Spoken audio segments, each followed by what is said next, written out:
Debate with Dr. Arun Kumar. 1.5 വർഷം മാത്രം മുൻപ് തുറന്ന് പ്രവർത്തനം ആരംഭിച്ച കോഴിക്കോട് മെഡിക്കൽ കോളേജ് കാഷ്വാലിറ്റി ബ്ലോക്കിലെ UPS മെഷീൻ പൊട്ടിത്തെറിയിൽ ദുരൂഹതയേറെ. 2026 ഒക്ടോബർ വരെ വാറണ്ടിയുള്ള UPS മെഷീൻ എങ്ങനെയാണ് പൊട്ടിത്തെറിച്ചത്? നിലവാരം കുറഞ്ഞ UPS മെഷീനാണോ അത്യാഹിത വിഭാഗത്തിലേക്ക് തിരഞ്ഞെടുത്തത്? മറ്റു ലോഡുകളില്ലാത്ത MRI മെഷീന്റെ ബ്ലോക്കിൽ അത്യാധുനിക സംവിധാനങ്ങൾ ഉണ്ടായിട്ടും ഷോർട്ട് സർക്യൂട്ട് എങ്ങനെയുണ്ടായി? 10,000-കണക്കിന് രോഗികൾ എത്തുന്ന മെഡിക്കൽ കോളേജ് ആശുപത്രിയിൽ ഫയർ ആൻഡ് സേഫ്റ്റി സംവിധാനം പ്രവർത്തനക്ഷമമല്ലേ? ധാർമ്മിക ഉത്തരവാദിത്വം ആരേറ്റെടുക്കും? ആരുടെ അനാസ്ഥയാണ് ഈ വീഴ്ച?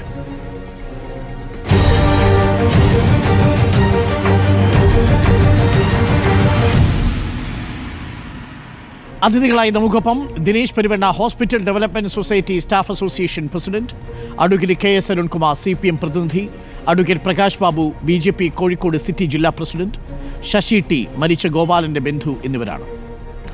ശ്രീ ശശി, ഇന്നലെ ഈ സംഭവം നടക്കുന്ന സമയത്ത് അങ്ങ് അവിടെ ഉണ്ടോ?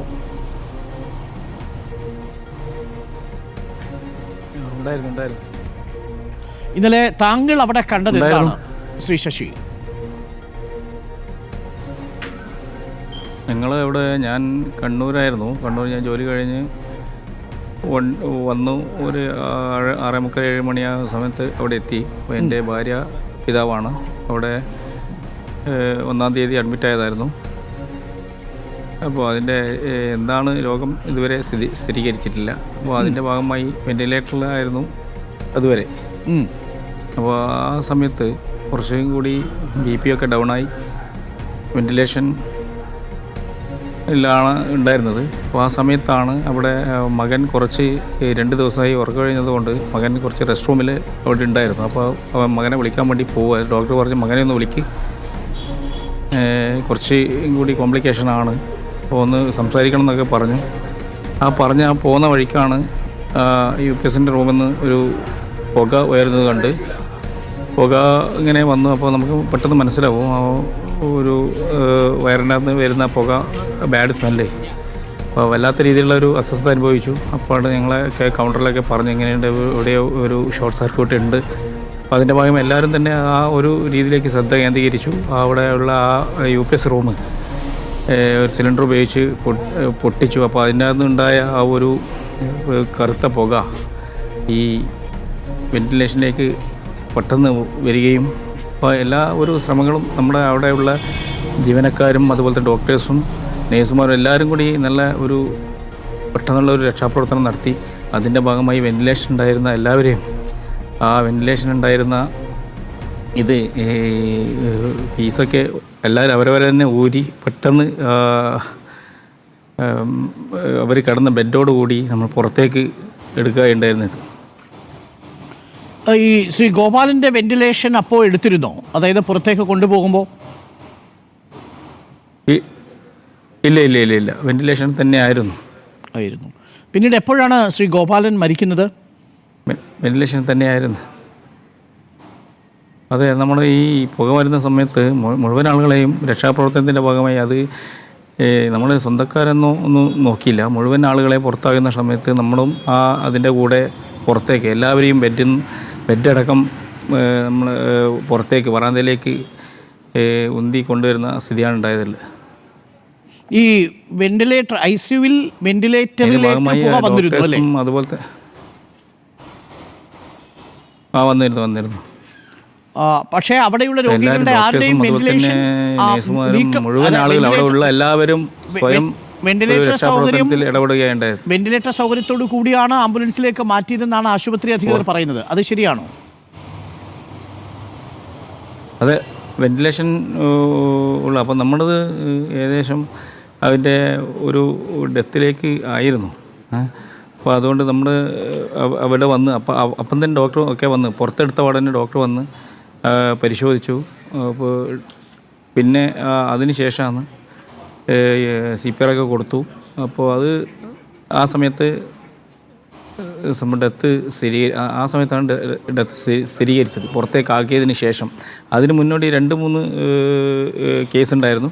അവരെ വെന്റിലേഷനുള്ള ആംബുലൻസിലേക്ക് അടുത്തുള്ള ഹോസ്പിറ്റലിലേക്ക് എത്തിക്കുകയായിരുന്നുണ്ടായിരുന്നത്.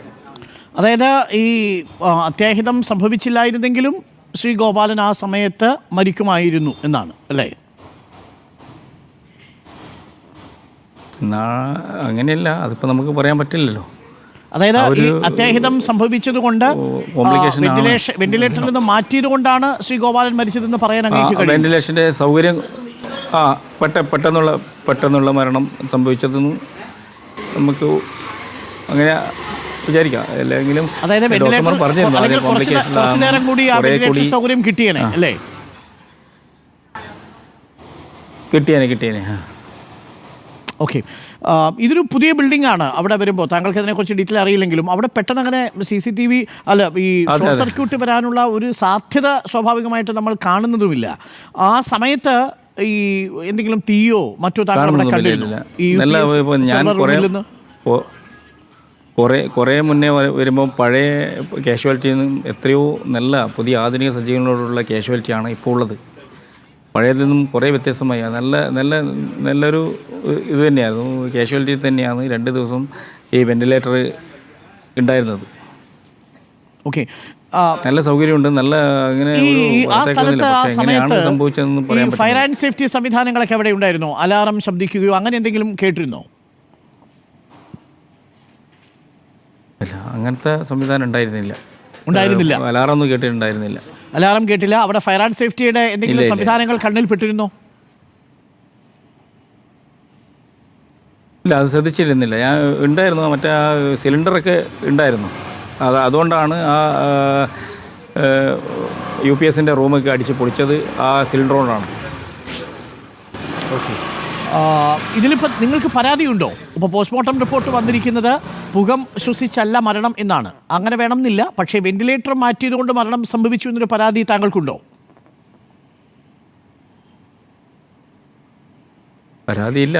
നമുക്ക് ഡോക്ടർമാർ പറഞ്ഞിരുന്നു 99% അദ്ദേഹത്തിൻ്റെ നില മോശമാണെന്നുള്ള തരത്തിലുള്ള വിവരം നമുക്ക് കിട്ടിയിരുന്നു. ഓക്കെ, അതുകൊണ്ട് തന്നെ പരാതിയുമായി മുന്നോട്ട് പോകുന്നില്ല? ഇല്ല, പരാതിയില്ല. Okay, thank you Sree Sasi. ഞാൻ അങ്ങയിലേക്ക് തിരികെ വരാം. നമുക്കൊപ്പം അരുൺകുമാറുണ്ട്. അഡ്വക്കേറ്റ് KS അരുൺകുമാർ CPM പ്രതിനിധിയാണ്. ഇവിടെ ഫയർ ആൻഡ് സേഫ്റ്റി സംവിധാനം വേണ്ടത്ര ശക്തമായിട്ടില്ല എന്നൊരു വിമർശനം കേട്ടു, നമ്പർ 1. നമ്പർ 2, പുതിയ കെട്ടിടമാണ്. അവിടെ ഈ ഷോർട്ട് സർക്യൂട്ടും ബാറ്ററിയിൽ നിന്നുള്ള പൊട്ടിത്തെറിയും ഒക്കെ സ്വാഭാവികമായും സംഭവിക്കേണ്ടതല്ല. അതെന്തുകൊണ്ടായിരിക്കും സംഭവിച്ചിട്ടുണ്ടാവുക? ഇതിലൊരു ദുരൂഹതയുണ്ടോ അഡ്വക്കേറ്റ് അരുൺകുമാർ? ഇതിൽ ശരിക്കും കോഴിക്കോട് മെഡിക്കൽ കോളേജിലെ സ്കാനർ മെഷീൻ്റെ UPS കാഷ്വാലിറ്റിയിലുള്ള പുതിയ ബിൽഡിങ്ങിലെ സ്കാനർ മെഷീൻ്റെ UPS റൂമിലാണ് ഷോർട്ട് സർക്യൂട്ട് ഉണ്ടായത് എന്നതാണ് മനസ്സിലാക്കുന്നത്. ശരിക്കും ഈ സ്കാനർ മെഷീൻ ടേൺ കീ കരാർ അനുസരിച്ച് ഇൻസ്റ്റാൾ ചെയ്യുമ്പോൾ നിശ്ചിത കാലത്തേക്കുള്ള അതിൻ്റെ മെയിൻ്റനൻസുമായി ബന്ധപ്പെട്ടുള്ള കരാർ അനുസരിച്ച് ഫിലിപ്സിൻ്റെ മേൽനോട്ടത്തിൽ തന്നെയാണ് അതിൻ്റെ ഇൻസ്റ്റാൾമെൻറ്റും അതിൻ്റെ മെയിൻ്റനൻസും എല്ലാം നടക്കുന്നത്. 6 മാസം മുമ്പ് വിശദമായിട്ടുള്ള പരിശോധനയും മെയിൻ്റനൻസും എല്ലാം നടന്നതാണ്. ഏകദേശം 1.5 വർഷമേ ആയിട്ടുള്ളൂ. അപ്പോൾ ഒരു പ്രത്യേക മെയിൻ്റനൻസ് നടത്തുന്നത് ഫിലിപ്സ് ആണ്. അപ്പോൾ ഏതെങ്കിലും തരത്തിൽ അതിൽ സാങ്കേതികമായിട്ടുള്ള വീഴ്ച പറ്റിയിട്ടുണ്ടോ, ഏതെങ്കിലും മെഡിക്കൽ പരമായിട്ടുള്ള കാരണങ്ങൾ അതിൻ്റെ പിന്നിലുണ്ടോ എന്നതിനെക്കുറിച്ചെല്ലാം വിശദമായിട്ടുള്ള അന്വേഷണം നടത്തിയാൽ മാത്രമേ നമുക്ക് കണ്ടെത്താൻ കഴിയൂ. ഏതായാലും ഇന്നലെ 7:40 തന്നെ ഉണ്ടായിട്ടുള്ള ഈ അപകടം വലിയ ഗുരുതരാവസ്ഥയിലേക്ക് പോകാതെ ആശുപത്രി ജീവനക്കാർ, പോലീസ്, അഗ്നിരക്ഷാസേന, ആരോഗ്യവകുപ്പ്, ജില്ലാ ഭരണകൂടം, ആംബുലൻസ്, ജനപ്രതിനിധികൾ, നാട്ടുകാരെല്ലാം വളരെ യുദ്ധകാലാടിസ്ഥാനത്തിൽ തന്നെ ഉണർന്നു പ്രവർത്തിച്ച് ജീവൻ പണയം വെച്ച് തന്നെ പ്രവർത്തിച്ചു എന്ന് പറയാം. ആദ്യഘട്ടത്തിൽ ഇത് എവിടെ നിന്നാണ് ഇതിൻ്റെ സ്ഫോടനം, എന്താണ് ഇതിൻ്റെ കാരണം എന്നൊന്നും അറിയില്ല. പുക അങ്ങ് പടരുകയാണ്. 1ാം നില 2ാം നിലയിലേക്ക് വരെ പുക പടരുന്നു. ആ സാഹചര്യത്തിൽ അവിടെ ഉള്ളിലുള്ള എല്ലാ രോഗികളെയും പുറത്തെത്തിക്കാൻ വേണ്ടി വളരെ ജീവൻ പണയം വെച്ചുള്ള ഉത്തരവാദിത്വത്തോടുള്ള പ്രവർത്തനമാണ് ഈ പറഞ്ഞ കൂട്ടരെല്ലാം നടത്തിയത്. കാഷ്വാലിറ്റിയുടെ മുന്നിലൂടെയുള്ള ഡോറിലൂടെയും പിന്നിലൂടെയുള്ള ഡോറിലൂടെയും മുഴുവൻ രോഗികളെയും പുറത്തെത്തിക്കാൻ കഴിഞ്ഞു. അങ്ങനെ പുറത്തെത്തിക്കുമ്പോഴും ഏതെങ്കിലും തരത്തിൽ അവർക്ക് കൊടുത്തിരുന്ന ഓക്സിജൻ സംവിധാനത്തിൽ നിന്ന് പൂർണ്ണമായി ഊരി മാറ്റിക്കൊണ്ടല്ല, ഓക്സിജൻ സംവിധാനത്തോടു കൂടി തന്നെയുള്ള ട്രോളികളും മറ്റു കാര്യങ്ങളും ഉപയോഗിച്ചുകൊണ്ട് തന്നെയാണ് അവരെ മാറ്റിയത് എന്നതാണ് മനസ്സിലാക്കുന്നത്. ഏതായാലും പ്രാഥമികമായിട്ടുള്ള അന്വേഷണം നടക്കുകയാണ്. ആ അന്വേഷണത്തിൻ്റെ ഭാഗമായിട്ട് ഇപ്പോൾ മെഡിക്കൽ വിദ്യാഭ്യാസ ഡയറക്ടർ തന്നെ അന്വേഷിക്കുന്നു. അതിൽ കൃത്യമായിട്ട് എന്താണ് കാരണം, എന്താണ് ഇത്തരത്തിൽ ഒരു സാഹചര്യം സാഹചര്യം ഉണ്ടായത് എന്നതിനെക്കുറിച്ചുള്ള റിപ്പോർട്ട് വന്നാൽ മാത്രമാണ് നമുക്ക് ഇത് യഥാർത്ഥ കാരണം കണ്ടെത്താൻ കഴിയുക. ഏതായാലും മെയിൻ്റനൻസ് കൃത്യമായിട്ട് ഉണ്ടായിരുന്നു. അത് ഇൻസ്റ്റാൾ ചെയ്തിട്ട് അധികം വർഷമായില്ല. ഈ 1.5 വർഷമേ ആയുള്ളൂ ഈ പുതിയ ബിൽഡിംഗ് ആരംഭിച്ചിട്ട്. എല്ലാ അത്യാധുനിക സൗകര്യങ്ങളുമുള്ള ഏറ്റവും ആധുനികവൽക്കരിക്കപ്പെട്ട ഒരു കാഷ്വാലിറ്റി സംവിധാനമാണ് കോഴിക്കോട് മെഡിക്കൽ കോളേജിൽ പോയിട്ടില്ല. അവിടെ നിന്നും ലഭിക്കുന്ന വിവരം അനുസരിച്ച് വേണ്ടത്ര ഫയർ ആൻഡ് സേഫ്റ്റി സംവിധാനം, ഇതൊക്കെ പ്രത്യേകിച്ച് ഇത്തരം പുതിയ ആധുനിക സൗകര്യങ്ങളൊക്കെ ഉണ്ടെങ്കിൽ അവിടെ ഏതെങ്കിലും തരത്തിലുള്ള ഷോർട്ട് സർക്യൂട്ട് ഉണ്ടായാൽ ഇത് ട്രിപ്പാവുകയും അതുമായി ബന്ധപ്പെട്ട അലാം വരികയും ഒക്കെ ചെയ്യേണ്ട സാഹചര്യങ്ങൾ ഉണ്ടാവണം. നമ്മുടെ ആധുനിക സജ്ജീകരണങ്ങളോട് കൂടിയ ഫ്ലാറ്റുകളിലോ ഹോട്ടലുകളിലോ റെസ്റ്റോറൻറ്റുകളിലോ പോലും അത്തരം സംവിധാനങ്ങൾ ഏർപ്പെടുത്താറുണ്ട്. മെഡിക്കൽ കോളേജിൽ അത് ഏർപ്പെടുത്തിയിട്ടില്ലേ അരുൺകുമാർ? അല്ല, ആവശ്യത്തിന് സൗകര്യങ്ങളുണ്ട് എന്ന് തന്നെയാണ് ഞാൻ മനസ്സിലാക്കുന്നത്. ഇപ്പോൾ മരണപ്പെട്ട ശ്രീ ഗോപാലൻ്റെ ബന്ധു ശശി തന്നെ അവിടെ ഉണ്ടായിരുന്ന കാര്യം പറഞ്ഞല്ലോ. അപ്പോൾ പെട്ടെന്ന് തന്നെ ബ്രോക്കൺ ചെയ്യേണ്ട ചില്ലുകളെല്ലാം ബ്രോക്കൺ ചെയ്ത് അത് തീ പടരാതെ അല്ലെങ്കിൽ ഇതിൻ്റെ പുക പടരാതെ ഒരു 2.5 മണിക്കൂർ കൊണ്ട് പൂർണ്ണമായിട്ടുള്ള റെസ്ക്യൂ പൂർത്തീകരിക്കാൻ കഴിഞ്ഞത് അവിടെയുള്ള മെച്ചപ്പെട്ട ആധുനിക സൗകര്യങ്ങൾ കൊണ്ട് തന്നെയാണ്. പ്രത്യേകിച്ച് ഫയർ ഇല്ലെങ്കിലും പുകയാണ് പടരുന്നത്. അതുകൊണ്ട് ഫയർ ഒഴിവാക്കാൻ വേണ്ടി നീക്കം ചെയ്യുക എന്നുള്ളത് വലിയ ബുദ്ധിമുട്ടുള്ള കാര്യമാണ്. സാധാരണ രീതിയിൽ ഈ പുകയൊക്കെ വരുന്ന സമയത്ത് തന്നെ വളരെ കൃത്യമായിട്ട് സൈറൺ ഉണ്ടാവുകയും അലാം മുഴങ്ങുകയും അതുമായി ബന്ധപ്പെട്ട് ഓട്ടോമാറ്റിക്കായിട്ട് തന്നെ അവിടെ പ്രവർത്തനക്ഷമമാവേണ്ട സംവിധാനങ്ങളുണ്ട്. ഇതൊന്നും അവിടെ ഇല്ല. ഞാൻ മനസ്സിലാക്കുന്നത് അവിടെ ഈ ഫയർ ആൻഡ് സേഫ്റ്റിയുടെ സിലിണ്ടറുകൾ വെച്ചിട്ടുണ്ട്. ആ സിലിണ്ടറുകൾ ഒന്നെടുത്തടിച്ചു, പക്ഷേ പുക വരുന്നതിന് ആ സിലിണ്ടർ ഉപയോഗിച്ചിട്ട് കാര്യമില്ല. പുക തീ കെടുത്താൻ മാത്രമേ സഹായിക്കൂ. അപ്പം അത്തരത്തിലുള്ള എക്സ്റ്റിങ്ക്വിഷർ സംവിധാനം അവിടെ ഉണ്ടായിരുന്നില്ല എന്നുള്ളതാണ് നമ്മൾ മനസ്സിലാക്കുന്നത്. അതിന് കൃത്യത വരണം. ഞാൻ മനസ്സിലാക്കുന്ന പ്രകാരം സാധാരണ സിലിണ്ടറുകളാണ് ഉപയോഗിച്ചത്. ഒരു സെൻട്രലൈസ്ഡ് ഫയർ ആൻഡ് സേഫ്റ്റി സംവിധാനം അവിടെ ഇല്ല എന്നാണ് ഞാൻ മനസ്സിലാക്കുന്നത്. തെറ്റുണ്ടെങ്കിൽ അംഗീകരിക്കരുത്. അല്ല, അത് രണ്ടാണ്. ഇപ്പോൾ ഫയർ ഉണ്ടായിട്ട് കത്തുന്ന തീ കെടുത്തുന്നതും പുക മാത്രം വരുമ്പോൾ ഉണ്ടാകുന്ന പുക നിർമ്മാർജ്ജനം ചെയ്യാൻ വേണ്ടി സ്വീകരിക്കേണ്ട നടപടികളും രണ്ടാണ്. ഏതായാലും ഇവിടെ വലിയ തരത്തിൽ തീ വ്യാപിക്കുന്ന ഒരു സാഹചര്യമില്ല. അപ്പോൾ അവിടെ ഒരു ആധുനിക ബിൽഡിംഗ് 1.5 വർഷം മുമ്പ് ഉദ്ഘാടനം ചെയ്യപ്പെട്ട ബിൽഡിംഗ് എന്ന രൂപത്തിൽ ഒരു കാഷ്വാലിറ്റിയിൽ സൂക്ഷിക്കേണ്ടതായിട്ടുള്ള അത്യാധുനികമായിട്ടുള്ള സൗകര്യങ്ങൾ തീ കെടുത്താനും അതുപോലെ അത്തരത്തിൽ സ്ഫോടനമുണ്ടായി പുക വന്നാൽ അത് നിർമ്മാർജ്ജനം ചെയ്യാനുള്ള സംവിധാനമുണ്ട്. ആ സംവിധാനം കാര്യക്ഷമമായി തന്നെ പ്രവർത്തിപ്പിക്കാൻ അവിടെ എത്തിയ പോലീസിനും ഫയർഫോഴ്സിനും ഇതിൽ എക്സ്പെർട്ടായിട്ടുള്ള ജീവനക്കാർക്കുമെല്ലാം കഴിഞ്ഞിട്ടുണ്ട്. പ്രത്യേകിച്ച് നാട്ടുകാരും ബന്ധുക്കളും അടക്കം ഇതിൻ്റെ സഹായ പ്രവർത്തനങ്ങൾക്ക് വേണ്ടിയിട്ട് ആരോഗ്യവകുപ്പും ജില്ലാ ഭരണകൂടം ഓടി എത്തിച്ചേർന്നു. അവരെല്ലാം ചേർന്ന് നടത്തിയ പ്രവർത്തനത്തിൻ്റെ ഭാഗമായിട്ടാണ് വലിയ അപകടങ്ങൾ ഉണ്ടാകാതെ, കാരണം ഇപ്പോൾ പറഞ്ഞല്ലോ 99% സാധ്യതയില്ല എന്ന് പറഞ്ഞ രോഗിയാണ് മിസ്റ്റർ ഗോപാലൻ എന്ന് അദ്ദേഹത്തിൻ്റെ മരുമകൻ ശ്രീ ശശി തന്നെ സൂചിപ്പിക്കുകയുണ്ടായി. അപ്പോൾ അത്തരത്തിൽ ഏറ്റവും അത്യാസന്ന നിലയിലുള്ള രോഗികളാണ് അവിടെ ഉണ്ടായിരുന്ന ഭൂരിഭാഗം ആളുകളും. അതുകൊണ്ടാണല്ലോ കാഷ്വാലിറ്റി തന്നെ ICUവിൽ തന്നെ അവരെ അഡ്മിറ്റ് ചെയ്തിരിക്കുന്നത്, ഓക്സിജൻ കൊടുത്ത് തന്നെ. അപ്പോൾ അത്തരത്തിൽ മരണകാരണം എന്താണ്, പുക ശ്വസിച്ചത് കൊണ്ട് മാത്രമാണോ അതിൽ പുക ശ്വസിച്ചത് കൊണ്ടാണോ എന്നതിനെക്കുറിച്ച് വിശദമായിട്ടുള്ള പോസ്റ്റ്മോർട്ടം റിപ്പോർട്ടും കാര്യങ്ങളെല്ലാം വരികയാണ്. ഏതെങ്കിലും തരത്തിൽ അവിടെ കുറവുകൾ വന്നിട്ടുണ്ടോ ജീവനക്കാരുടെ ഭാഗത്തുനിന്നോ, അല്ലെങ്കിൽ ഏതെങ്കിലും അത്യാധുനിക സൗകര്യങ്ങൾ പ്രയോജനപ്പെടുത്തുന്ന കാര്യത്തിൽ കുറവ് വരികയോ അല്ലെങ്കിൽ മിഷനുകൾ സ്ഥാപിക്കുന്ന കാര്യത്തിൽ കുറവുണ്ടോ, അതെല്ലാം അന്വേഷണത്തിൻ്റെ ഭാഗമായിട്ടാണ് കണ്ടെത്താൻ കഴിയുക. ആരോഗ്യമന്ത്രി തന്നെ അവിടെ നേരിട്ടെത്തി പ്രവർത്തനങ്ങൾക്ക് നേതൃത്വം കൊടുക്കുകയാണ്. ജില്ലാ ഭരണകൂടം ഉണർന്നു പ്രവർത്തിച്ചു കൊണ്ടിരിക്കുകയാണ്.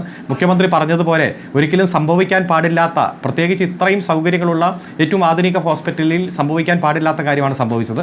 കാരണം കണ്ടെത്തട്ടെ, ഏതെങ്കിലും തരത്തിൽ പരിഹരിക്കാൻ വേണ്ടിയിട്ടുള്ള നടപടിയാണ് ഗവൺമെന്റ് സ്വീകരിക്കുന്നത്. ആരോഗ്യവകുപ്പ് മന്ത്രിക്കാണെന്നാണ് പ്രതിപക്ഷം ഇന്ന് പറഞ്ഞത്. അല്ല, അതിലൊരു ആക്സിഡന്റ് ആണല്ലോ, യാദർച്ഛികമായിട്ട് സംഭവിക്കുന്ന കാര്യങ്ങളെയല്ലേ നമ്മൾ ആക്സിഡന്റ് എന്ന് പറയുന്നത്.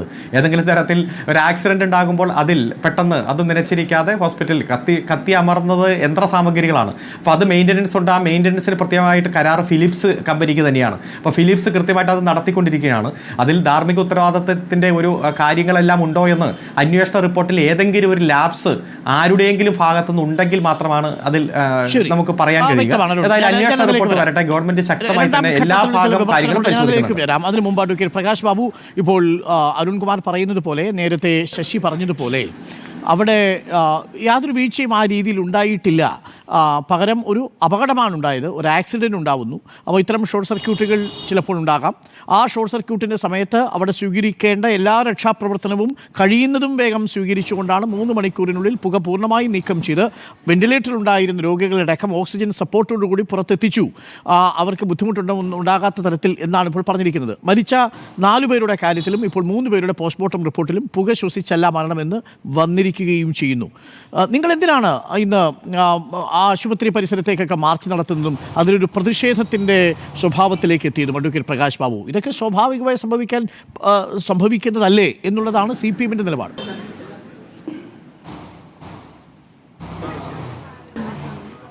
ശ്രീ അരുൺ, കോഴിക്കോട് മെഡിക്കൽ കോളേജ് ഇന്ത്യയിലെ ഒരു കാലത്ത് ഇന്ത്യയിലെ ഏറ്റവും പ്രധാനപ്പെട്ട ഒരു മെഡിക്കൽ കോളേജായിരുന്നു. ഇപ്പോഴും അതിൻ്റെ പ്രാധാന്യം നിലനിൽക്കുന്നു. പക്ഷെ വാസ്തവത്തിൽ ഈ മെഡിക്കൽ കോളേജ് ഇന്നൊരു അധോലോക സംഘം പോലെയാണ്. അവിടുത്തെ ഒരു ദുരൂഹതകൾ ഇരുമ്പഴിക്കുള്ളിൽ നടക്കുന്നത് പോലെയുള്ള പ്രവർത്തനങ്ങളാണ്. കഴിഞ്ഞ 1-2 വർഷങ്ങൾക്കുള്ളിൽ ഈ മെഡിക്കൽ കോളേജുമായി ബന്ധപ്പെട്ട ഒരുപാട് നാം കേൾക്കാൻ ആഗ്രഹിക്കാത്ത സംഭവങ്ങൾ വന്നു. ഇതിലെല്ലാം തന്നെ പല വിധത്തിലുള്ള അന്വേഷണങ്ങൾ വന്നു, നടപടികൾ വന്നില്ല, റിപ്പോർട്ടുകൾ വന്നു. അതൊക്കെ നമുക്ക് മാറ്റി നിർത്താം. ഇപ്പോൾ നടന്ന ഈ സംഭവം നമുക്കറിയാം. 195 കോടി രൂപ ചെലവഴിച്ചുകൊണ്ടുള്ള പ്രധാനമന്ത്രി സ്വാസ്ഥ്യ സുരക്ഷാ യോജന പ്രകാരമുള്ള 500 ബെഡുകൾ അടങ്ങുന്ന, അതിൽ തന്നെ 190ഓളം വെന്റിലേറ്റർ സപ്പോർട്ടുള്ള ബെഡുകൾ അടങ്ങിയിട്ടുള്ള ഒരു സംവിധാനം, 10 ICU, 19 ഓപ്പറേഷൻ തിയേറ്റർ, ഈ നിലയിൽ നവീകരിച്ച് പുതുതായി നിർമ്മിച്ചിട്ടുള്ള ഒരു ആശുപത്രി സമുച്ചയത്തിൽ ആവശ്യമായിട്ടുള്ള ഒരടിസ്ഥാന സൗകര്യവും ഇല്ലായിരുന്നു എന്ന് പലപ്പോഴായും ഞങ്ങൾ ആവശ്യപ്പെട്ടിരുന്നു. ഇനിയിപ്പോൾ അത് ജനങ്ങൾക്ക് ബോധ്യപ്പെട്ടു. വരും ഇന്നലത്തെ സംഭവങ്ങൾ അടിസ്ഥാന സൗകര്യങ്ങൾ ഇല്ലായിരുന്നു എന്ന് പറഞ്ഞതിന്റെ കാരണം നോക്കൂ. 500 ബെഡുള്ള ഒരു ആശുപത്രി കൊടുക്കുമ്പോൾ അരുണെ അതിനൊരു സ്റ്റാഫ് പാറ്റേൺ ഉണ്ട്. അരുണ് ഒന്ന് കോഴിക്കോടുള്ള റിപ്പോർട്ടറിന്റെ ലേഖകരോട് ചോദിച്ചാൽ അവിടെ ആവശ്യത്തിന് സ്റ്റാഫ് ഉണ്ടായിരുന്നു. അതേപോലെ തന്നെ ഡോക്ടേഴ്സിന് ആംബുലൻസിന്റെ ഡ്രൈവർ, അതെ, ഒരു ആശുപത്രിക്ക് 195 കോടി രൂപ ഉപയോഗിച്ചൊരു പുതിയ സമുച്ചയമുണ്ടാക്കി അതിൽ അത്യാധുനിക സൗകര്യങ്ങളോടുകൂടിയുള്ള പുതിയ ഡിപ്പാർട്ട്മെന്റുകൾ തുറക്കുമ്പോൾ അവിടെ ആദ്യം വേണ്ടത് ആവശ്യത്തിനുള്ള ഡോക്ടർമാർ, അതേപോലെ തന്നെ സ്റ്റാഫ് നഴ്സുകൾ, സെക്യൂരിറ്റി വിഭാഗം, അതേപോലെ തന്നെ ആംബുലൻസിന്റെ ഡ്രൈവർ ഒക്കെ തന്നെയാണ്. അതെ, അല്ല ഞാൻ പറയട്ടെ അരുൺ, ബന്ധയിൽ ഇന്നലെ ഈ സംഭവം നടന്നു വരും. ഇന്നലെ ഈ സംഭവം നടന്നപ്പോൾ നമുക്കറിയാം എല്ലാവരും അതിതീവ്ര പരിചരണ വിഭാഗത്തിൽപ്പെട്ടവരാണ് ബഹുഭൂരിപക്ഷം. സ്വാഭാവികമായും വലിയ ആശങ്കയോടുകൂടി ഒരു പൊട്ടിത്തെറിയും പുകയും ഉണ്ടാകുമ്പോൾ എല്ലാവരും സ്വന്തം ജീവനും ഈ രോഗിയുടെ ജീവനും രക്ഷിക്കണം എന്നുള്ള വെപ്രാളത്തിൽ ഒരു പരിശീലനവും ലഭിക്കാത്ത ബഹുഭൂരിപക്ഷം പേരാണ് ഇവരെയെല്ലാം പുറത്തെത്തിച്ചിട്ടുള്ളത്. ഞാൻ രാവിലെയും ആ ആശുപത്രി പരിസരത്ത് നിന്ന് നസീറയുടെ ബന്ധുവിനെ കണ്ടു, ഈ ഗോപാലൻ എന്ന് പറയുന്ന മരണപ്പെട്ടവരുടെ ബന്ധുവിനെ കണ്ടു. ഇവർ രണ്ടുപേരും പറഞ്ഞത് പുക കൊണ്ട് മരണപ്പെട്ടു എന്നല്ല. അതായത് ഈ വെന്റിലേറ്റർ കണക്ഷൻ നഷ്ടപ്പെട്ടത് കൊണ്ട് മരണപ്പെട്ടു എന്നാണ് പറഞ്ഞിട്ടുള്ളത്. രാവിലെ പറഞ്ഞത് ഇപ്പോൾ ആർക്കെങ്കിലും തിരുത്തണമെങ്കിൽ അത് തിരുത്താം. അതുകൊണ്ട് ആ ഒരു പരിശീലനം ലഭിച്ചിട്ടുള്ള ഏതെങ്കിലും സ്റ്റാഫ് അവിടെ ഒരുപക്ഷെ ഈ ആശുപത്രി ആഗ്രഹിക്കുന്നത് പോലെ സ്റ്റാഫ് പാറ്റേണിൽ വന്നിരുന്നുവെങ്കിൽ കുറച്ചുകൂടി ഇതിൻ്റെ അത്യാഹിതം ഒഴിവാക്കാമായിരുന്നു. ഇത് ഓടിക്കൂടുന്നവർ, ടാക്സി ഡ്രൈവർമാർ, പുറത്തുള്ളവർ, അതേപോലെ തന്നെ അവിടെയുള്ള ജീവനക്കാരും, ഇതിലൊന്നും തന്നെ അരുണെ ഒരു പരിശീലനം ലഭിച്ച with proper care and caution കൊടുത്തുകൊണ്ട് ഇത്തരത്തിലുള്ള ഒരു ICUവിൽ കിടക്കുന്ന രോഗികളെ രക്ഷിക്കാൻ പരിശീലനം ലഭിച്ചവരാരും ഉണ്ടായിരുന്നില്ല. പ്ലഗ് ഊരി വലിച്ചു പുറത്തു കൊണ്ടുവന്നവരുണ്ടായിരുന്നു. ഇതാണ് ഒന്നാമത്തെ അവിടെയുള്ള ഒരു പരാജയം എന്ന് പറയുന്നത്. രണ്ടാമത്തത്, നിങ്ങൾ ചോദിച്ചു ഞങ്ങൾ എന്തിനു സമരം ചെയ്തു എന്ന്. അരുണെ, ഉടുതുണിക്ക് മറുതുണിയില്ലാത്ത ഏറ്റവും പാവപ്പെട്ട വിഭാഗമാണ് ഈ മെഡിക്കൽ കോളേജ് ആശുപത്രി ആശ്രയിച്ചിട്ടുള്ളത്. അതിൽ 37 പേർ ഇന്ന് കോഴിക്കോട്ടെ സമ്പന്ന വിഭാഗങ്ങൾ പോകുന്ന മിംസിലും ബേബി ഉൾപ്പെടെയുള്ള ആശുപത്രികളിലാണ്.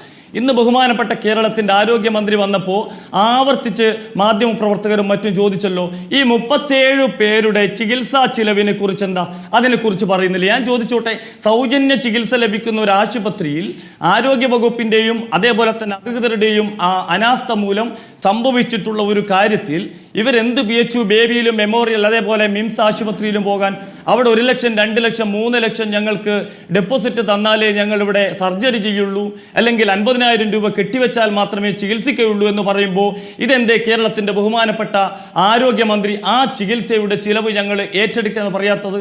അപ്പോൾ പിന്നെ ഞങ്ങൾ സമരം ചെയ്യുകയല്ലാതെ, ഇത് കേൾക്കേണ്ടവരുടെ ചെവിയിൽ ഇത് കേൾക്കുന്നില്ലെങ്കിൽ ഞങ്ങൾ സമരമുഖത്തേക്ക് പോവുകയല്ലാതെ എന്താ വേണ്ടത്? ഒരേ സമയം ഞങ്ങൾ ഇതിൻ്റെ എല്ലാ പ്രവർത്തനങ്ങൾക്കും ഞങ്ങളുടെ നേതാക്കളും പ്രവർത്തകരും മറ്റു ബഹുജനങ്ങളോടൊപ്പം ഉണ്ടായിരുന്നു. പക്ഷേ ഇത് കേൾക്കേണ്ടവരുടെ ചെവിയിൽ ഞങ്ങൾ എത്തിച്ചിട്ടുള്ളതാണ്. രണ്ടാമത്തത്, ഇക്കാര്യത്തിൽ അരുണെ ഒരു വിദഗ്ധ സംഘത്തിൻ്റെ ഒരു അന്വേഷണം വേണം. എന്താ വിദഗ്ധ സംഘം? ഇവിടെ നോക്കൂ നിങ്ങൾ, ഈ ഡിപ്പാർട്ട്മെൻറ്റിനെ കുറിച്ച് ഇപ്പോൾ അരുണ് തന്നെ പറഞ്ഞു, ഇവിടെ ഫയർ ആൻഡ് സേഫ്റ്റി പരാജയമായിരുന്നു. അത് പരാജയമാണ് എന്ന് ഇന്ന് അവിടെ പോയ എല്ലാവർക്കും അത് ബോധ്യമായിട്ടുണ്ട്. പകരം ഇന്നവിടെ നടക്കേണ്ടിയിരുന്ന അന്വേഷണം എന്ന് പറയുന്നത് ഒരു ടെക്നിക്കൽ വിഭാഗം, ഒരു സിവിൽ, ഒരു ഇലക്ട്രിക്കൽ, ഒരു ബയോമെഡിക്കൽ, ഈ പറഞ്ഞ ഫയർ ആൻഡ് സേഫ്റ്റി, ഇങ്ങനെ 5 വിഭാഗങ്ങളിലെ വിദഗ്ധരായിട്ടുള്ള ആൾക്കാരെ വെച്ചുകൊണ്ടുള്ളൊരു സമിതി സംയുക്തമായി അന്വേഷിക്കേണ്ടതിന് പകരം ആ കോളേജിൻ്റെ പരിധിയിൽ വരുന്ന PWD അതേപോലെ തന്നെയുള്ള അവരുടെ ഇലക്ട്രിക്കൽ വിഭാഗത്തിലുള്ളവരെ കൊണ്ടുവന്ന് അന്വേഷണം നടത്തും. ആ റിപ്പോർട്ട്, പ്രാഥമിക റിപ്പോർട്ട് കിട്ടി, ഇങ്ങനെ പറഞ്ഞ് ജനങ്ങളെ കബളിപ്പിക്കാൻ നോക്കുന്ന ഈ സമീപനത്തിനെതിരെ പൊതുജന രോഷവും മാധ്യമപ്രവർത്തകർ ഇക്കാര്യത്തിൽ പ്രതികരിച്ചില്ലേ? നിങ്ങൾ ചോദിക്കുന്ന എന്തേ BJP പ്രതികരിച്ചു? മാധ്യമ റിപ്പോർട്ടിങ്ങിൽ ഇത് പറഞ്ഞില്ലേ? അപ്പോൾ ഞാൻ പറഞ്ഞു വന്നിട്ടുള്ളത്, ഒരു കുറ്റകരമായിട്ടുള്ള ഒരു അനാസ്ഥ ഈ ആശുപത്രിയിൽ നടന്നിട്ടുണ്ട്. ഒറ്റ കാര്യം കൂടി ഞാൻ സൂചിപ്പിക്കാം. ഇന്നലെ അരുണെ മാധ്യമപ്രവർത്തകരോട് സൂപ്രണ്ടും പ്രിൻസിപ്പാളും പറഞ്ഞെന്താ, 30 ഇവിടെയുള്ള മുഴുവൻ സ്റ്റാഫിനെയും ഞങ്ങൾ ICU ബീച്ച് ആശുപത്രിയിലേക്ക് മാറ്റി. അതുകൊണ്ട് 30ഓളം സ്റ്റാഫ് നേഴ്സുകളെ ഞങ്ങൾ രാത്രി തന്നെ മാറ്റും. ഞങ്ങൾ ഇന്ന് രാവിലെ അവിടെ 7:45 മുതൽ അവിടെ ഉണ്ട്. 10:40ഓളം സ്റ്റാഫ് നേഴ്സുമാർ വന്ന് അവിടെ പറയും, അവിടെ വന്ന് അടച്ചിട്ട് ICUയിലേക്ക് വരിക. അപ്പോൾ ഞങ്ങൾ ചോദിച്ചു, നിങ്ങളെന്താ ഇവിടെ വന്നത്? ഇന്നലെ നിങ്ങളോട് ബീച്ച് ഹോസ്പിറ്റൽ പോകുന്നല്ലോ പറഞ്ഞ്. അപ്പോൾ അവർ പറയുക, ഞങ്ങൾക്ക് ഒരു നിർദ്ദേശവും ലഭിച്ചിട്ടില്ല. അപ്പോൾ ഇങ്ങനെ മറ്റൊരാൾ വന്ന് അവരുടെ ബന്ധുവിനെ മിംസിലേക്കാണ് കൊണ്ടുപോയത്. അദ്ദേഹം അറിയില്ല. ഇവിടെ ഒരു ഹെൽപ്പ് ഡെസ്ക് പോലും അതിൻ്റെ മുമ്പിലില്ല. ഒരു ഇൻഫർമേഷൻ സെന്റർ പോലും രാവിലെ 8 മണി വരെ അവിടെ പ്രവർത്തിച്ചിട്ടില്ല. അപ്പോൾ ഇതൊക്കെ കേൾക്കേണ്ടവരുടെ മുന്നിൽ എത്തിക്കാൻ അത് പ്രിൻസിപ്പാളായാലും സൂപ്രണ്ടായാലും മന്ത്രിയായാലും ഞാൻ ഒരു ഇടവേളയ്ക്ക് ശേഷം മറ്റ് അതിഥികളിലേക്ക് തിരിച്ചു വരാം. UPS ബാറ്ററി സംവിധാനങ്ങൾ പൊട്ടിത്തെറിച്ച് പുക പടർന്ന് അപകടം സൃഷ്ടിച്ചതിന്റെ ധാർമ്മിക ഉത്തരവാദിത്വം ആർക്കാണ്?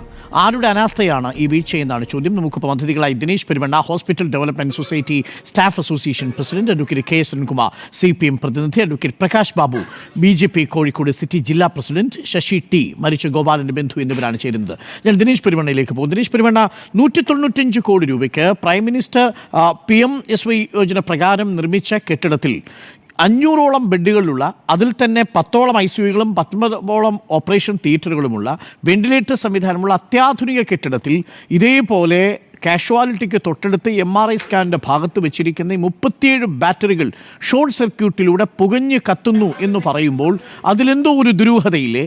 അത് ഇത്തരമൊരു സംവിധാനത്തിലുണ്ടാകാൻ പാടുള്ളതാണോ ദിനേശ് പെരുവണ്ണ? തീർച്ചയായിട്ടും ദുരൂഹതയുണ്ട്. ഇത്തരം ഒരു സംവിധാനത്തിൽ ഉണ്ടാകാൻ പാടില്ലാത്തതാണ്. കോഴിക്കോട് മെഡിക്കൽ കോളേജിൽ PMSY കെട്ടിടം ഉദ്ഘാടനം ചെയ്തതോടു കൂടിയിട്ട് വലിയ പ്രതീക്ഷയാണ് ജനങ്ങൾക്കുണ്ടായിരുന്നത്.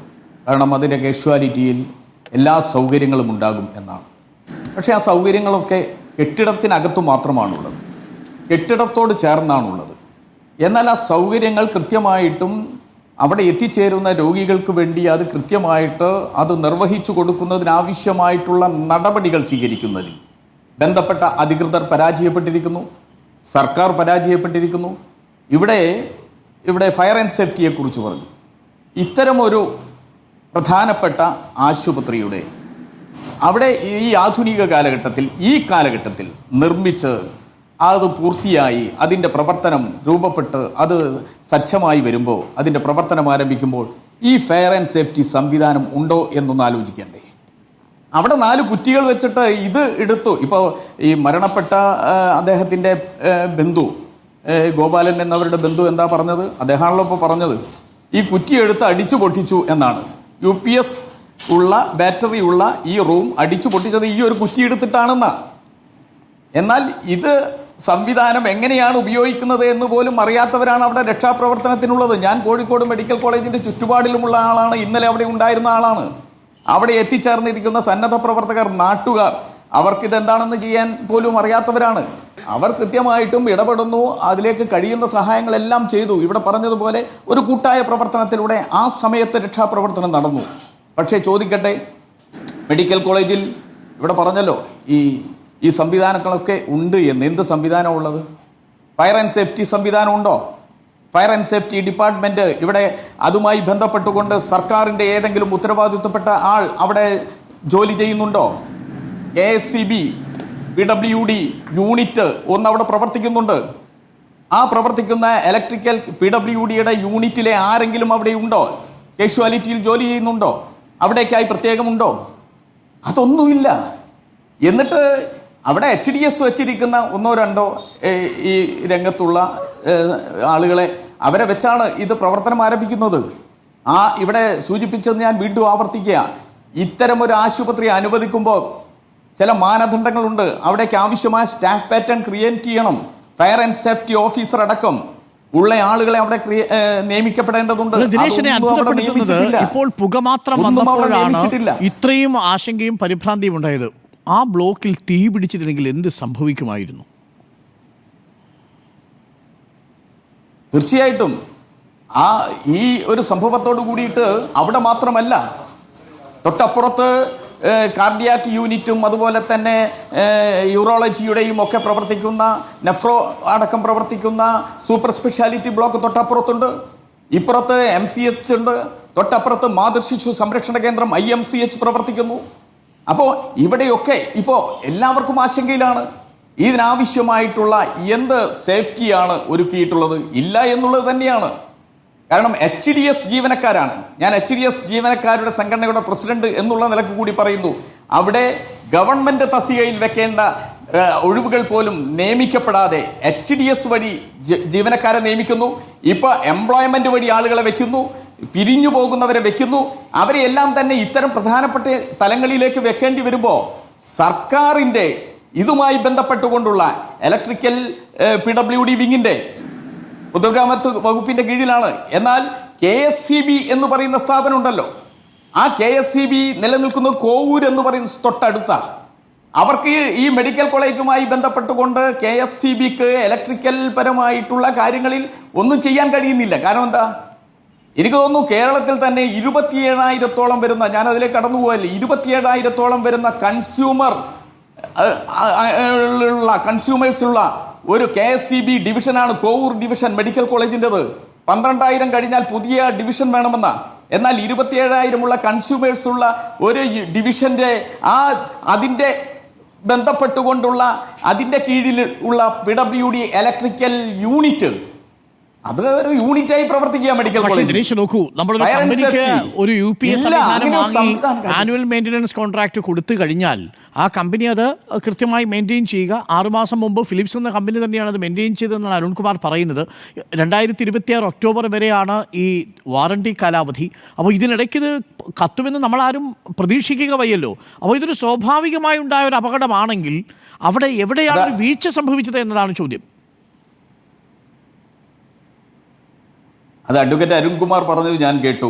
അരുൺകുമാർ അല്ല, നേരത്തെ മന്ത്രി പ്രിൻസിപ്പൽ ഓഫീസിൽ ചർച്ചയ്ക്ക് ശേഷം നടത്തിയ പത്രസമ്മേളനത്തിൽ അവർ പറഞ്ഞിട്ടുള്ളത് ഫിലിപ്സിന്റെ പരസ്യ പറയുന്നത്. ഫിലിപ്സിന്റെ 6 മാസത്തെ അവരുടെ വാറണ്ടിയെ കുറിച്ചൊക്കെയാണ് പറയുന്നത്. ഇവിടെ ദൈനംദിന പരിശോധന നടത്താൻ ഫിലിപ്സ് എന്ന് പറയുന്ന കമ്പനി വന്ന് 6 മാസം അവർ അത് പരിശോധിച്ച് സൈൻ ചെയ്ത് കൊടുത്ത് അവിടെ ബന്ധപ്പെട്ടവരെ ഒപ്പിടിയിച്ച് പോകുന്നതല്ലാതെ ദൈനംദിന പരിശോധന ഇത്രയും പ്രധാനപ്പെട്ട വകുപ്പുകളിൽ നടത്താൻ എന്ത് നടപടിയാണ് സർക്കാർ സ്വീകരിച്ചത്? ആ ഒരു നടപടിയും സ്വീകരിക്കാത്തത് കൊണ്ടാണ് ഇതെല്ലാം സംഭവിച്ചുകൊണ്ടിരിക്കുന്നത് മെഡിക്കൽ കോളേജിൽ.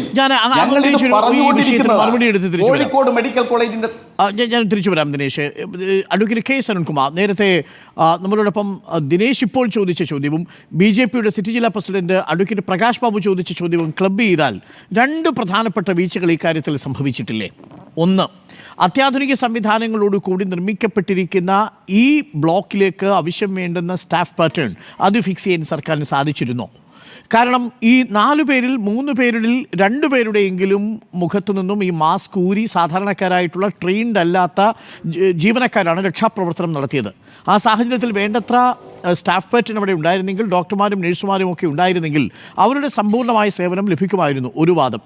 2, ഇവിടെയുള്ള ഫയർ എക്സ്റ്റിംഗ്വിഷർ സംവിധാനം എടുത്ത് ഉപയോഗിക്കാൻ അറിയാത്ത ആളുകളാണ് അതെടുത്ത് ചില്ല് തല്ലിപ്പൊട്ടിച്ച് അതിൽ നിന്നുള്ള ബാക്കി പുകയും കൂടി ഈ വെന്റിലേറ്ററിലേക്ക് കൊണ്ടുവരുന്നത്. അപ്പോൾ ഇത്തരം കാര്യങ്ങളിൽ ഒരു വീക്ഷണമില്ലായ്മയുണ്ട്, സ്റ്റാഫ് പാറ്റേൺ ഫിക്സ് ചെയ്യാത്ത സാഹചര്യമുണ്ട്, അത്യാധുനിക സംവിധാനമുള്ള ഫയർ ആൻഡ് സേഫ്റ്റി സംവിധാനം ഉപയോഗിക്കാത്തതിൻ്റെ ബുദ്ധിമുട്ടുണ്ട്. ഇതെല്ലാം കൂടി ചേർന്നാണ് ഈ വീഴ്ച വിളിച്ചു വരുത്തിയിരിക്കുന്നത്.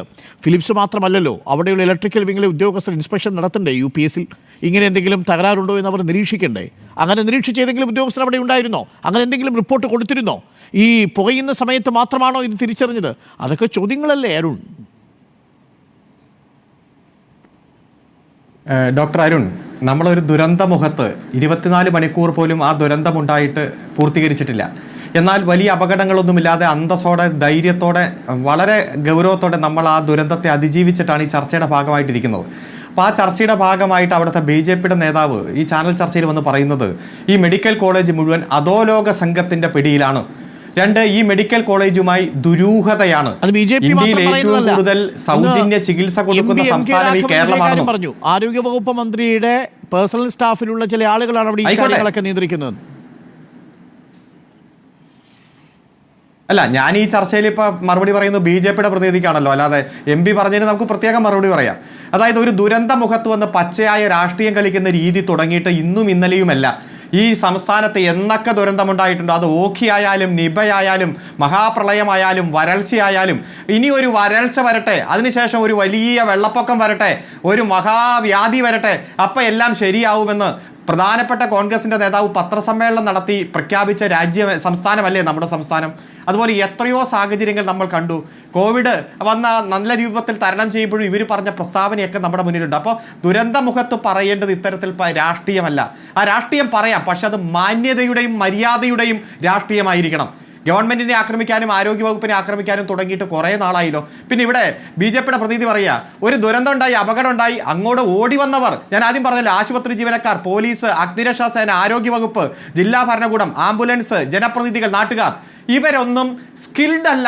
ഏതോ ഒരു ദുരന്തം, ഇപ്പം റോട്ടിൽ ഒരു വണ്ടി വന്ന് ഇടിച്ചു, ആക്സിഡന്റ് ഉണ്ടായി, അവിടെ വരുന്ന ചുമട്ടുതൊഴിലാളികൾ, കച്ചവടക്കാർ, കടക്കാർ, വഴിയാത്രക്കാർ, ബസ്സിൽ യാത്ര ചെയ്യുന്നവർ ഇറങ്ങി ഏറ്റവും ആദ്യം ചെയ്യാവുന്ന രീതിയിൽ റെസ്ക്യൂ നടത്തും.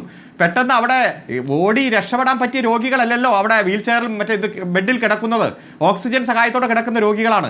അവരെ രക്ഷിക്കാൻ ചെയ്യാവുന്ന മാർഗങ്ങളെല്ലാം കൃത്യമായി ചെയ്ത് നമ്മൾ വിജയിച്ച് ഒരു ചർച്ചയുടെ ഭാഗമായിട്ടിരിക്കുമ്പോഴാണ് പറയണേ സ്കിൽഡ് ആയിട്ട് തെളിയിക്കപ്പെട്ട ആളുകൾ, ഫയർ ആൻഡ് സേഫ്റ്റിയിലെ എക്സ്പെർട്ട് ഡ്രില്ല് പാസ്സായവർ അല്ല അവിടെ ചെയ്തതെന്ന്. ഇതൊക്കെ അവിടെ ചെന്ന് കണ്ടവർക്ക് മനസ്സിലാവും. ഇപ്പോൾ ശ്രീ ശശി ഇവിടെ പറഞ്ഞല്ലോ, അവിടെ ഉണ്ടായിരുന്നു, അവിടെ കൃത്യമായി നല്ല തരത്തിലുള്ള റെസ്ക്യൂ നടന്നു. 99% ഡോക്ടർമാർ വിധി എഴുതിയ രോഗികളടക്കമാണ് അവിടെ ഉണ്ടായിരുന്നത്. എനിക്കൊരു പരാതിയില്ല, അവിടെ കണ്ട സംഭവങ്ങൾ കൃത്യമായിട്ട് അദ്ദേഹം പറഞ്ഞല്ലോ, അങ്ങ് തിരിച്ചും മറച്ചും ചോദിക്കുന്ന സാഹചര്യം ഉണ്ടായല്ലോ. പിന്നെ ഇവിടെ സ്റ്റാഫ് അസോസിയേഷന്റെ നേതാവും എന്താ പറയുന്നത്, അദ്ദേഹം ഇവിടെ ഫയർ ആൻഡ് ഏതെങ്കിലും ഒരു ബിൽഡിംഗ്, ആ ബിൽഡിംഗ് ആശുപത്രിയായി രൂപപ്പെടുന്നതിന് മുമ്പേ തന്നെ ഫെയർ ആൻഡ് സേഫ്റ്റിയുമായി ബന്ധപ്പെട്ടുകൊണ്ടുള്ള എല്ലാ തരത്തിലുമുള്ള മാനദണ്ഡങ്ങൾ പാലിച്ചാലാണ് ആ ഫയർ പെർമിഷൻ കിട്ടൂ. ആ ഫയർ പെർമിഷന്റെ NOC കിട്ടിയാൽ മാത്രമേ അടുത്ത ഘട്ടത്തിലേക്ക് നീങ്ങാൻ കഴിയൂ. അതിപ്പോൾ ആശുപത്രി ആയാലും സ്കൂളായാലും മറ്റ് കമ്പനികളായാലും വ്യവസായ സ്ഥാപനമായാലും എല്ലാത്തിനും ഏറ്റവും ആദ്യം ചുറ്റുപാടും നല്ല ഫയർ എഞ്ചിന് സഞ്ചരിക്കാൻ കഴിയുന്ന തരത്തിൽ ഫയർ വകുപ്പിന്റെ കൃത്യമായിട്ടുള്ള മാനദണ്ഡങ്ങളെല്ലാം പാലിച്ച് ആ NOC കിട്ടണമെങ്കിൽ ഇന്ന മാനദണ്ഡം പാലിക്കണമെന്നുണ്ട്. ഇതൊക്കെ പാലിച്ചിട്ടല്ലേ അവിടെ NOC കിട്ടിയത്. പിന്നെ ഏതെങ്കിലും തരത്തിൽ ബ്രോക്കൺ ചെയ്തു, അകത്ത് കടന്നു, അതൊക്കെ രോഗികളെ രക്ഷിക്കാൻ വേണ്ടി സ്പോണ്ടേനിയസ് ആയിട്ടുള്ള പ്രതികരണമാണ്. ആ പ്രതികരണം കൂടിയാലോചിച്ചോ അജണ്ട വെച്ച് ചർച്ച ചെയ്തിട്ടോ അല്ല ചെയ്യുക. നിമിഷ നേരത്തിനുള്ളിൽ ആ രോഗികളെ അവരുടെ ജീവൻ രക്ഷിക്കാനും മറ്റു ഹോസ്പിറ്റലുകളിലേക്കും ഈ ഹോസ്പിറ്റലിലെ മറ്റു ബ്ലോക്കിലേക്ക് മാറ്റാൻ വേണ്ടിയിട്ടുള്ള ശ്രമമാണ്. ആ ശ്രമം വിജയകരമായി നമ്മൾ പൂർത്തീകരിച്ചു. ഒരൊറ്റ രോഗി പോലും ഇതിന്റെ ഭാഗമായിട്ടുള്ള പുക കൊണ്ടാണ് മരണപ്പെട്ടതെന്ന് പോസ്റ്റ്മോർട്ടം റിപ്പോർട്ടിൽ ഇല്ല എന്നതുകൊണ്ട് തന്നെ ഈ ദുരന്തത്തെ നല്ല രൂപത്തിൽ നമ്മൾ അതിജീവിച്ചു കഴിഞ്ഞു. അപ്പൊ എന്തെങ്കിലും ലൂപ്പ് പോയിന്റ് ഉണ്ടോ, എന്തെങ്കിലും വകുപ്പ് കിട്ടുമോ എന്നറിയാൻ പരതി നടക്കുന്ന കോൺഗ്രസും BJPയും നടത്തുന്ന രാഷ്ട്രീയ ചർച്ച ഒരു ഭാഗത്ത്. പിന്നെ ഞാൻ ആദ്യം പറഞ്ഞ കാര്യം, ഫിലിപ്സിന്റെ കമ്പനിയുടെ പരസ്യം എന്നൊക്കെ പറഞ്ഞല്ലോ, ഇവിടെ മെയിൻ്റനൻസ് മാത്രമല്ല, ആ യൂണിറ്റ് മെയിൻറ്റെയിൻ ചെയ്യണതും കൃത്യമായി ഫിലിപ്സ് ആണ്. അതായത് 2026 ഒക്ടോബർ മാസം വരെ ആ വാറണ്ടി കാലാവധി കഴിയുന്നത് വരെ മെയിൻ്റനൻസ് പ്ലസ് മെയിൻറ്റെയിനിങ് നടത്തേണ്ടത് ഈ ഫിലിപ്സ് കമ്പനിയാണ്. അപ്പോൾ ആ മെയിൻറ്റെയിൻ ചെയ്യേണ്ട റൂമിൽ ഫിലിപ്സ് കമ്പനിയുടെ ഉത്തരവാദിത്തപ്പെട്ട ഓപ്പറേറ്റർ ഉണ്ടായിരുന്നോ, അദ്ദേഹത്തിന്റെ എന്തെങ്കിലും വീഴ്ചയാണോ, ഈ ഇത്തരത്തിലൊരു അനിഷ്ട സംഭവം ഉണ്ടാകുമ്പോൾ അദ്ദേഹം ഫലപ്രദമായിട്ട് പ്രവർത്തിച്ചോ? അതൊക്കെ അന്വേഷണത്തിലെ കണ്ടെത്താൻ കഴിയൂ. അതുകൊണ്ട് തന്നെയാണ് ആരോഗ്യമന്ത്രി പറഞ്ഞത് അന്വേഷണ റിപ്പോർട്ട് വരട്ടെ, നമുക്ക് അതിന് സാങ്കേതികമായിട്ടുള്ള അന്വേഷണവും അതോടൊപ്പം തന്നെ മെഡിക്കൽ പരമായിട്ടുള്ള അന്വേഷണവും നടത്തുമെന്ന് പറഞ്ഞത് അതുകൊണ്ട് തന്നെയാണ്. നമ്മൾ കൃത്യമായിട്ട് ഒരു ലോങ് ടൈം എഗ്രിമെന്റ് കൊടുക്കുന്നു. ഈ സംവിധാനം എല്ലാം ഡോക്ടർക്കോ നേഴ്സിനോ കയറി അല്ലെങ്കിൽ സാധാ മെഡിക്കൽ കോളേജിലെ സ്റ്റാഫിന് കയറി കൈകാര്യം ചെയ്യാൻ പറ്റുന്ന സ്ഥലമല്ലല്ലോ UPSന്റെ കൺട്രോളിംഗ് റൂമും ഇത്രയും വലിയ ബാറ്ററിയും സംവിധാനങ്ങളും എല്ലാം. എത്ര കരണ്ട് പോയാലും ഒരാൾക്കും വൈദ്യുതി നഷ്ടപ്പെടാതെ ആ ഓക്സിജൻ സംവിധാനത്തിന് പാകപ്പിഴ വരാതെ കണ്ണിൽ എണ്ണയൊഴിച്ച് 24 മണിക്കൂറും മെയിൻറ്റെയിനിങ് വേണം. ആ മെയിൻറ്റെയിനിങ് കൃത്യമായിട്ട് നടത്തിയോ? അത് ആ സംവിധാനം ഫിലിപ്സിനെ കരാർ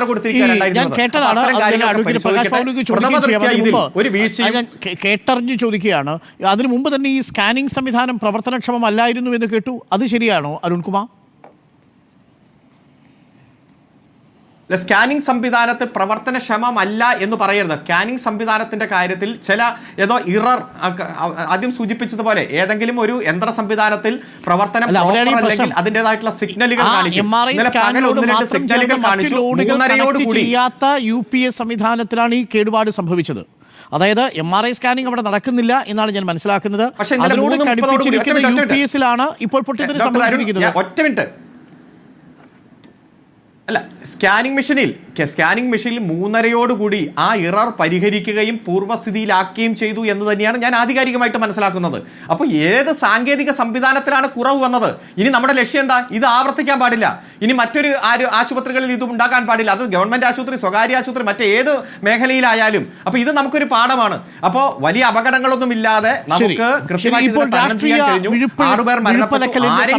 ഇതിന്റെ ഭാഗമായിട്ട് മരണപ്പെട്ടോ പരിശോധിക്കണം. ഒരു ചെറിയ ഇടവേളയ്ക്ക് ശേഷം BJP കോഴിക്കോട് സിറ്റി ജില്ലാ പ്രസിഡന്റ് നമുക്കൊപ്പമുണ്ട്. അദ്ദേഹം മറുപടി പറയും. ഒപ്പം ഗുരുതരമായ വീഴ്ചയാണോ സംഭവിച്ചത്? അങ്ങനെയാണെങ്കിൽ ഈ വീഴ്ചയുടെ ധാർമ്മിക ഉത്തരവാദിത്വം ആർക്ക് എന്നാണ് ചോദ്യം. കോഴിക്കോട് മെഡിക്കൽ കോളേജിലെ വിഷയമാണ് ചർച്ച. Dinesh Perumanna hospital development society of association president, advocate KS Arunkumar CPM പ്രതിനിധി, advocate Prakash Babu BJP Kozhikode city ജില്ലാ പ്രസിഡന്റ്, ശശി T മരിച്ച ഗോപാലന്റെ ബന്ധു എന്നിവരാണ് ചർച്ചയിൽ. ഞാൻ ഒന്ന് ശശിയിലേക്ക് കൂടി പോയി വരാം. ശശി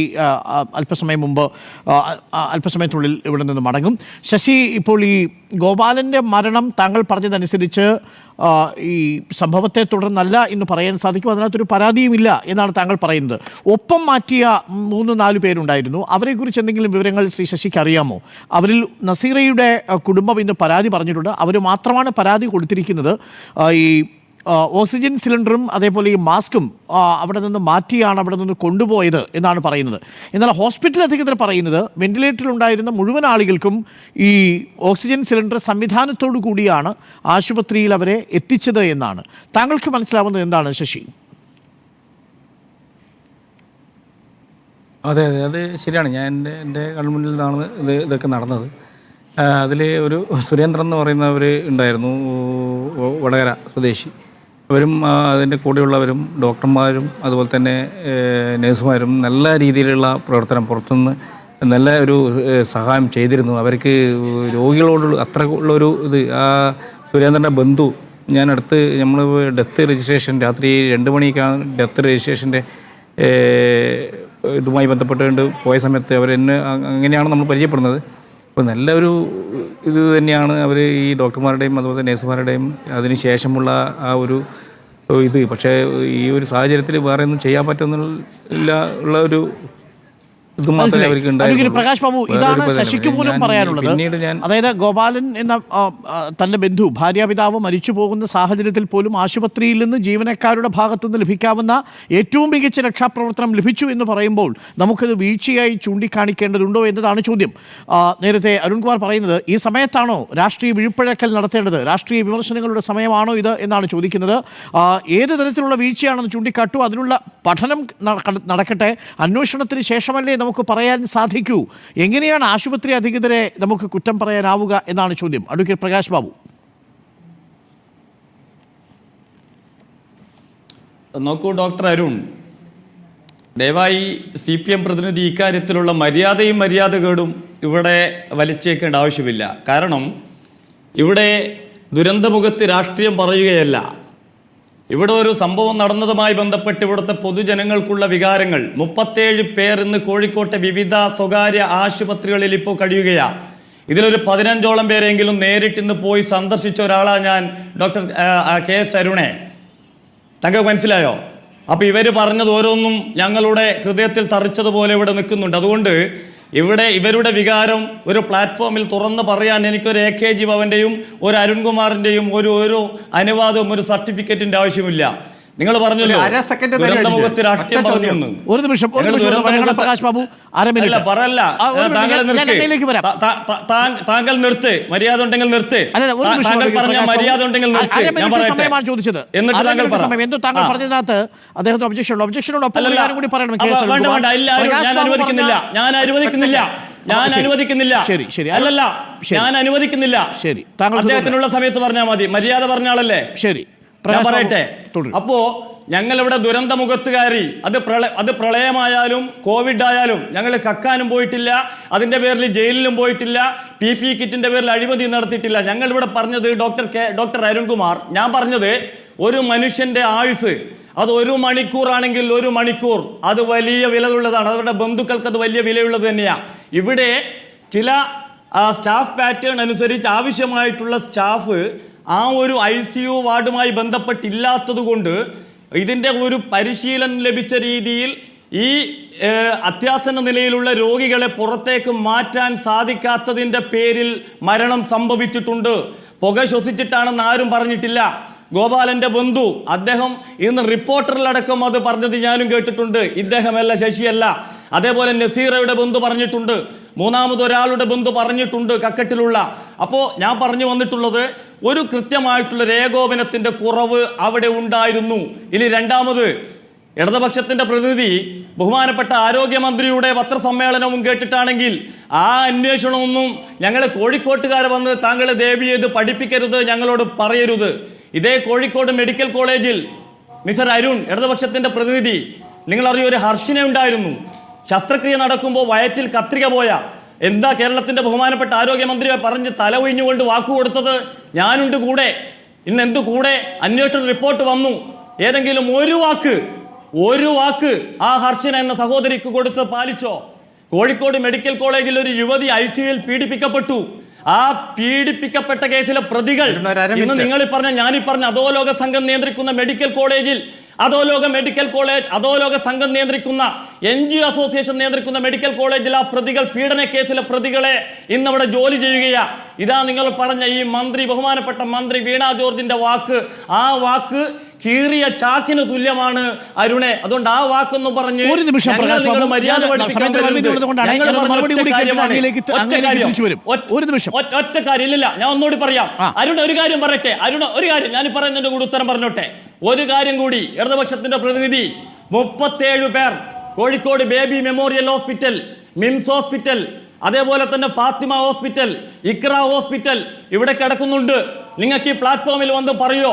ബഹുമാനപ്പെട്ട കേരളത്തിന്റെ ആരോഗ്യമന്ത്രിയോട് 6 തവണ ആവർത്തിച്ച് മാധ്യമപ്രവർത്തകർ ചോദിച്ചു. എന്നിട്ട് എന്താ പറഞ്ഞോ? ചികിത്സ നിഷേധിക്കാൻ അനുവദിക്കില്ല, ചികിത്സ എവിടെയും നിഷേധിക്കില്ല.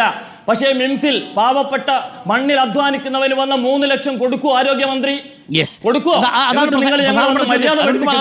എന്നിട്ട് ദുരന്തമുഖത്ത് രാഷ്ട്രീയം പറയരുതെന്ന് പറയുന്നു. അങ്ങനെ നിങ്ങളുടെ സർട്ടിഫിക്കറ്റ് വാങ്ങി പ്ലാറ്റ്ഫോമിൽ വന്ന പാവപ്പെട്ട രോഗികൾ ഞങ്ങൾക്ക് തന്നെ നൽകിയ ഒരു ബൈറ്റിൽ ഒരു രോഗിയുടെ ബന്ധു പറയുന്നുണ്ട് 50,000 രൂപ ഒരു ദിവസം വെന്റിലേറ്ററിൽ കിടത്താൻ അവർക്ക് കഴിയില്ല. അവർക്ക് എന്ത് കൊടുക്കും നമ്മൾ?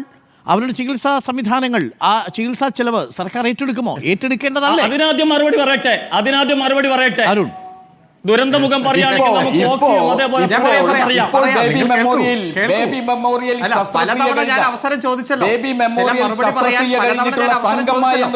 കൊയിലാണ്ടിയിലെ പേഷ്യന്റിന് പൈസ കൊടുത്തിട്ടില്ല, അവർ ഡിസ്ചാർജ് ആയിട്ടില്ല, ഓപ്പറേഷന്റെ തുക കൊടുക്കാൻ കഴിയാത്തത് കൊണ്ട് അവരെ ഡിസ്ചാർജ് ചെയ്തിട്ടില്ല. പിന്നെ അരുൺ ഇവിടെ പറഞ്ഞു എന്താ ഫിലിപ്സിന്റെ കമ്പനിയുടെ പോരായ്മ അന്വേഷിക്കാനാണ് ഈ അന്വേഷണ സംഘത്തെ നിയോഗിക്കുന്നത് എന്ന. ഇവിടെ നടന്നിട്ടുള്ള എല്ലാ അന്വേഷണങ്ങളും മെഡിക്കൽ ബോർഡുകളും ആ മെഡിക്കൽ ബോർഡുകൾ മുഴുവൻ ഇവിടെ സത്യവിരുദ്ധമായിട്ടുള്ള നിലപാടുകളാണ് സ്വീകരിച്ചത്. ഇവിടെ വെന്റിലേറ്ററിൽ നിന്ന് മാറ്റിയത് കൊണ്ടാണ് എന്റെ പൂർത്തിയാക്കിയതിനു ശേഷം ദിനേശിന് ദിനേശ് പറഞ്ഞതും കൂടി ചേർത്ത് താങ്കൾക്ക് മറുപടി പറയാം. മാത്രം വാക്യമാക്കിയെടുക്കാൻ അംഗീകരിക്കാൻ കഴിയില്ല. കറക്റ്റ്. ദിനേശ് ഒരു നിമിഷം, ഇനി അരുൺകുമാറിന് മറുപടി കേൾക്കാം. ദിനേശ് ചോദിച്ച ചോദ്യത്തിന് കൂടി പ്രകാശ് ബാബു ചോദിച്ച ചോദ്യത്തിന് കൂടി മറുപടി വേണം അരുൺ. അതായത് ഇപ്പോൾ തങ്കമ്മ എന്ന സ്ത്രീയുടെ കാര്യം പറഞ്ഞു. അവരുടെ ആശുപത്രി ചെലവ് അതവർക്ക് തിരിച്ചടയ്ക്കാൻ കഴിഞ്ഞിട്ടില്ല, ഡിസ്ചാർജ് ചെയ്തിട്ടില്ല. നേരത്തെ മിംസിന്റെ കാര്യം പറഞ്ഞു, ബേബി ഹോസ്പിറ്റലിന്റെ കാര്യം പറഞ്ഞു. ഇവിടെയൊക്കെ ചികിത്സ തേടിയിരിക്കുന്ന 25ഓളം രോഗികളുണ്ട്. ഇവരുടെ ചികിത്സാ ചെലവ് സർക്കാർ ഏറ്റെടുക്കുമോ അരുൺകുമാർ? 37 പേർ. ഇല്ല, 37-ൽ 12 പേര് ബീച്ചിൽ ഹോസ്പിറ്റലിലാണ്.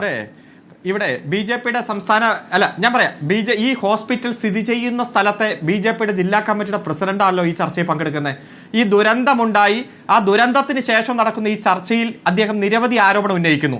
ഇപ്പൊ അവിടെ ആ ആശുപത്രി അധോലോകത്തിന്റെ കയ്യിലാണെന്ന് പറഞ്ഞ് ഏതെങ്കിലും ഒരു സമരം താങ്കളോ താങ്കളുടെ പാർട്ടിയോ ഈ ദുരന്തമുണ്ടാകുന്നതിന് മുമ്പ് നടത്തിയോ? അവിടെ മുഴുവൻ ദുരൂഹതകളാണ് ഈ മെഡിക്കൽ കോളേജുമായി ബന്ധപ്പെട്ടുകൊണ്ടെന്ന് പറഞ്ഞ് ഏതെങ്കിലും ഒരു സമരം നിങ്ങൾ നടത്തിയോ? സ്റ്റാഫ് പാറ്റേൺ കൃത്യമായി പാലിക്കുന്നില്ല എന്ന് പറഞ്ഞ് ഒരു സമരം നിങ്ങൾ നടത്തിയോ? ഇല്ല ഇല്ല, ഒച്ചെടുക്കല്ലേ അല്ല, നിങ്ങൾ പറഞ്ഞപ്പോൾ ഞാൻ കേട്ടില്ല. മര്യാദകേട് കാണിക്കരുത് മിസ്റ്റർ, മര്യാദകേട് കാണിക്കരുത്.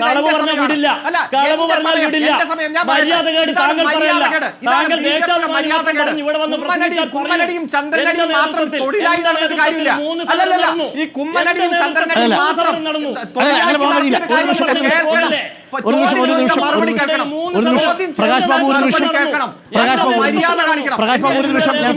സമയം തരാം. 1 മിനിറ്റ് സമയം ഞാൻ പ്രകാശ് ബാബുവിന് തരാം.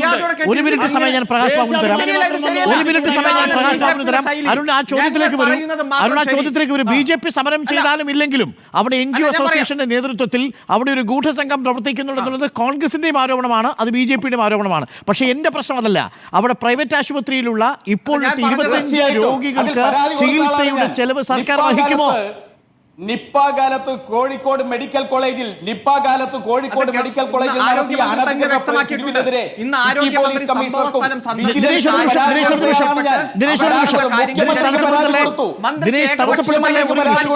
മുഖ്യമന്ത്രി പറഞ്ഞു അനധികൃത പിരിവാണ്,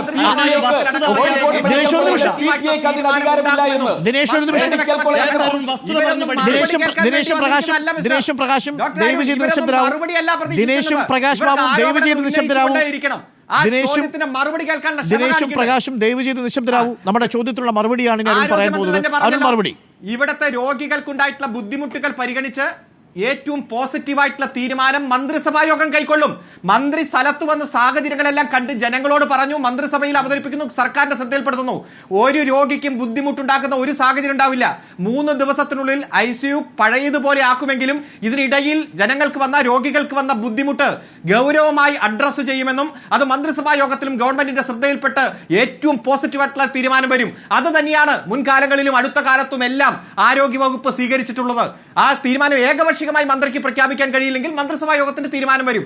ഇതൊന്നും ഒരാളെയും ബുദ്ധിമുട്ടിക്കുന്ന സാഹചര്യം ഗവൺമെന്റിന്റെ ഭാഗത്തുണ്ടാവില്ല. ഇപ്പൊ എല്ലാ ആരോപണം പോയപ്പോഴാണ് ഇപ്പോൾ അവസാനം വന്നിട്ട് ഈ രോഗികളുടെ ചെലവ് അതൊക്കെ ഈ ഗവൺമെന്റ് എത്രയോ വഹിച്ചിരിക്കുന്നു. ഏറ്റവും കൂടുതൽ സൗജന്യ ചികിത്സ നൽകുന്ന സംസ്ഥാനത്തിന് നിങ്ങളാണ് മിസ്റ്റർ അവാർഡ് തന്നത്. BJPയുടെ കേന്ദ്ര ഗവൺമെന്റ് ആണ് ഇതേ ആരോഗ്യമന്ത്രിയെ ഡൽഹിക്ക് വിളിച്ച് അവാർഡ് തന്നുകൊണ്ടിരിക്കുന്നത്. അതുകൊണ്ട് ഏതെങ്കിലും ഒരു രോഗിക്ക് ബുദ്ധിമുട്ടുണ്ടാക്കാൻ ഈ ഗവൺമെന്റ് സമ്മതിക്കില്ല. അവരെ നെഞ്ചോട് ചേർത്ത് സംരക്ഷിക്കും.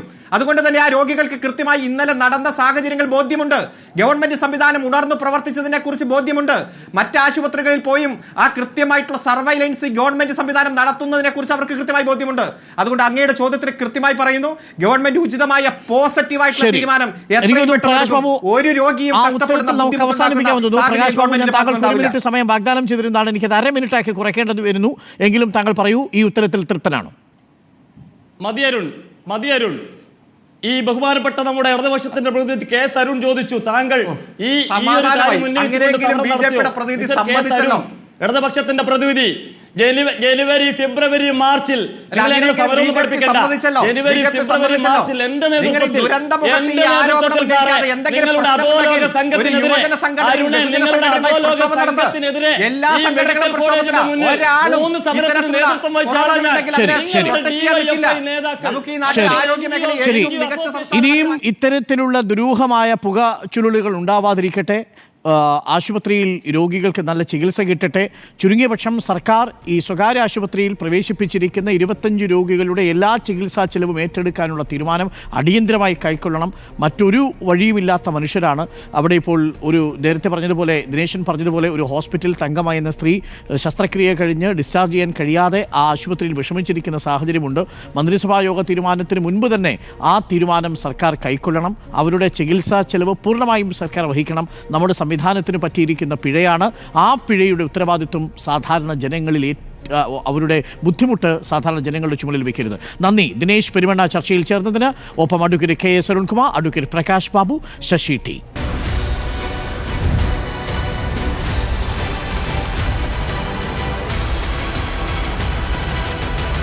Debate with Dr. Arun Kumar.